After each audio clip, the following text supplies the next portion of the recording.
তৃতীয় বিশ্বযুদ্ধ কি তবে খুব কাছে?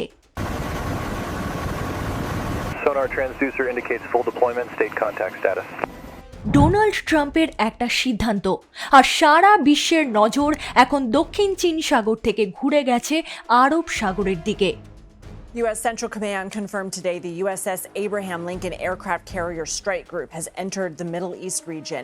আমেরিকার সব থেকে শক্তিশালী রণতরী ইউএসএস আব্রাহাম লিঙ্কন এখন সরাসরি ইরানের দরজায়। সাথে আছে মিসাইল ডেস্ট্রয়ার আর সাবমেরিনের এক বিশাল বহর, যাকে ট্রাম্প বলছেন ম্যাসিভ আর্মাডা।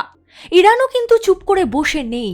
তাদের সাফ কথা, আঙুল এখন ট্রিগারে, অর্থাৎ একটু এদিক ওদিক হলেই শুরু হয়ে যাবে বিধ্বংসী পাল্টাপাল্টি আঘাত।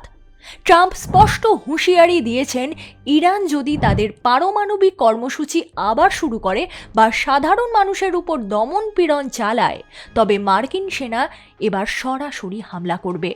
একদিকে ট্রাম্প বলছেন তিনি যুদ্ধ চান না, অন্যদিকে ইতিহাসের সবথেকে বড় সামরিক সমাবেশ ঘটাচ্ছেন ইরানের সীমান্তে। এটা কি শুধুই যুদ্ধের হুমকি, নাকি সত্যিই কোনো বড় সংঘাতের শুরু? মনে রাখবেন, হরমুজ প্রণালী দিয়ে বিশ্বের 20% তেল সরবরাহ হয়। সেখানে যদি একবার অশান্তি শুরু হয়, তবে তেলের আকাশ ছোঁয়া দাম আপনার পকেটেও টান ফেলবে। ভারত সহ সারা বিশ্বের অর্থনীতি এখন এক কঠিন পরিস্থিতির সামনে দাঁড়িয়ে। এটা কি ট্রাম্পের কূটনীতি, নাকি যুদ্ধের মহড়া? আপনার কি মনে হয়, ডোনাল্ড ট্রাম্প কি সত্যিই পারবেন ইরানকে থামাতে, নাকি মধ্যপ্রাচ্য আবার এক ভয়াবহ আগ্নেয়গিরির মুখে দাঁড়িয়ে?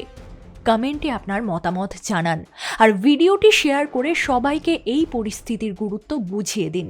লড়াইটা এবার খুব ভয়ানক হতে চলেছে।